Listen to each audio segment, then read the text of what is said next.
Day 23 in Europe, still in Vienna. It's like noon because when I woke up at 8:30 I was just so exhausted.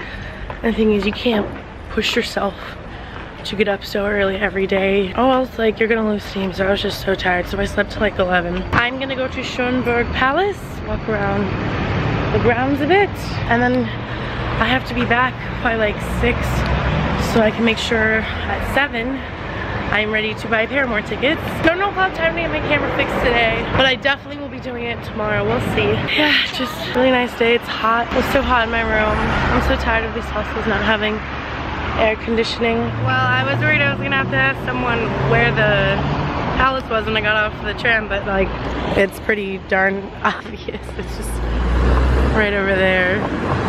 So I'm at Schonbrunn Palace right now in Vienna. I decided to buy the grand tour because while the people at my house were like, oh, you could just go look at the gardens, like I'm coming here. I want to go look at the palace. I want to see what it looks like. And then go outside the gardens for a bit. It's just a beautiful day here.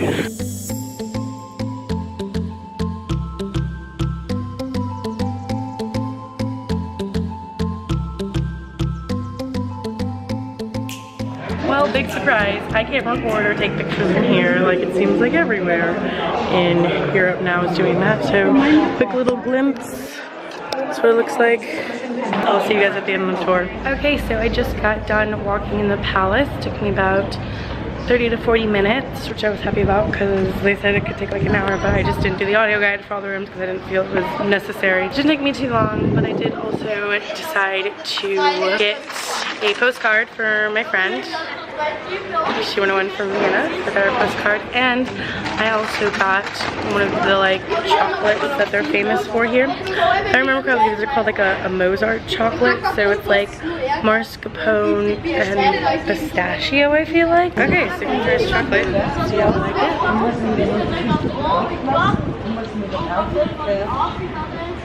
It's interesting. I'm not sure if I've ever actually had mascarpone. I think it's pretty good. I can say I tried their famous chocolate here. Okay, so it seems like even more screws have come off on the thing, so I'm really worried about the screen falling off. So I'm not gonna flip it up, so I'm not really gonna be able to see what I look like when I'm vlogging. So if these, oh, Jesus Christ, like I'm so worried about this. So if it, you know, doesn't even come out as good as it has before, like that's because I don't want the screw to fall off. So yeah, I definitely need to go get it done today, even if that means like not getting to walk around as much. It's almost 2, so I want to leave by 3.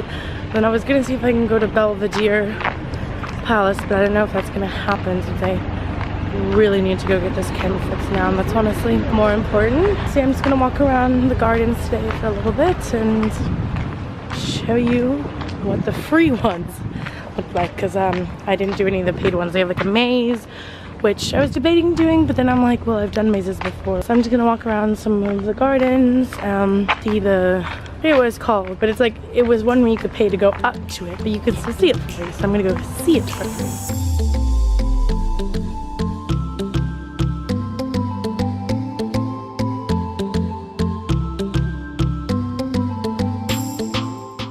So this was actually made to look like a Roman room. This wasn't like ruins that happened. It was like this style in the 18th century, though it has, because of hundreds of years, definitely fallen into more disrepair, but it was like fashionable to have like Roman ruins at that time. Why it seemed like everywhere I've been going lately, they have like fences put up. This picture would be so much nicer without all this stupid gates.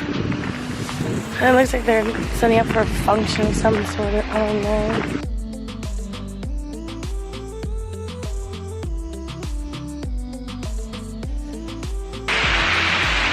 Beautiful at the back of the palace with the gardens with their stupid rails around them right now.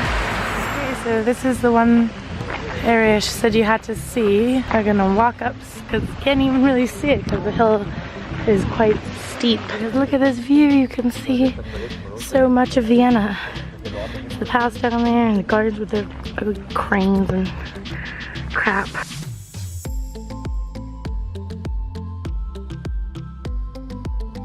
so pretty, and I love how behind the arches you can see the beautiful blue sky with the big white puffy clouds. I think I deserve to have some amazing weather after the truly awful weather I had the first few weeks I was here.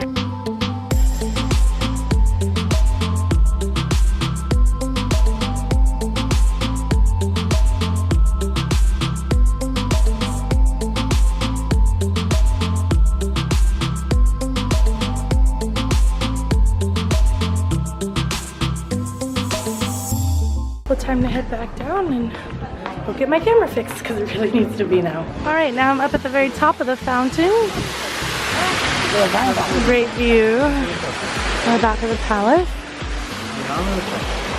This is like really the only opening. I guess this is so people don't climb in. Yeah, I'm sure that's why actually.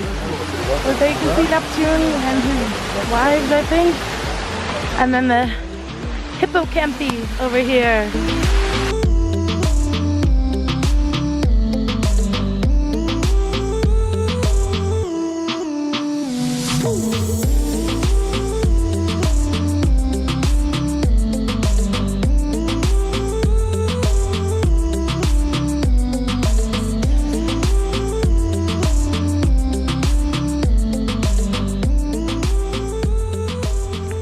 Camera still not fixed because went by that place again. I think they must have gone out of business because they had all their windows and things shut and like a UPS like we missed you note. So I was super annoyed. I tried calling, it said the number didn't exist, so unfortunately I think they went out of business. And so I saw there was like another photo place around, but it was like just literally developing photos. And so I was just like, you know what, I don't want to waste my time running around to places that might not even be able to help. So I'm gonna go by the Belvedere, which is where I am now to see the famous Klimt. I think that's the name of the artist. It's Klimt or Clint. He was very well renowned in Vienna in the late 19th century and early 20th century. I know of his work because I watched the movie The Woman in Gold, which was about this woman in Vienna who came from a very wealthy, very affluent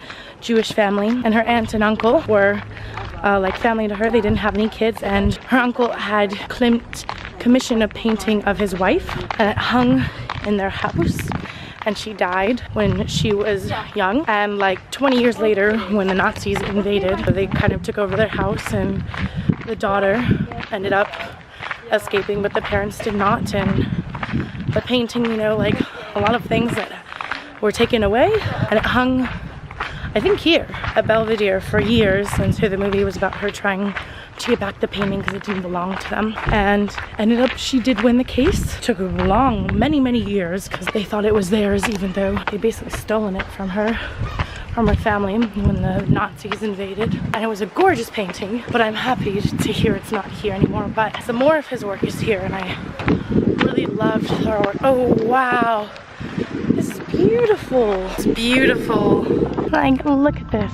Beautiful palaces in Vienna, my God.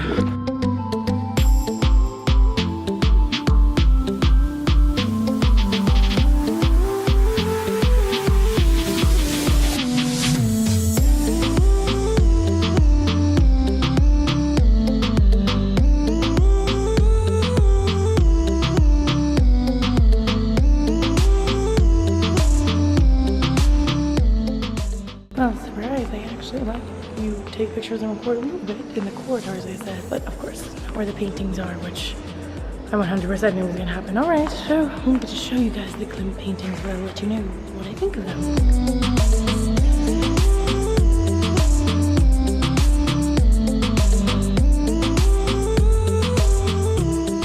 Well, got to see some of the, so it's Klimt, K-L-I-M-T,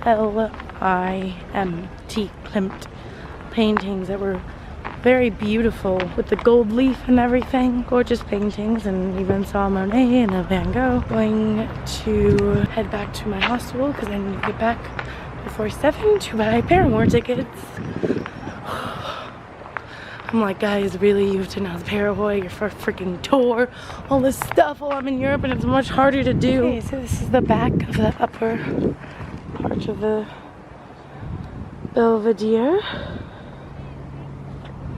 And here's the back of the upper Belvedere.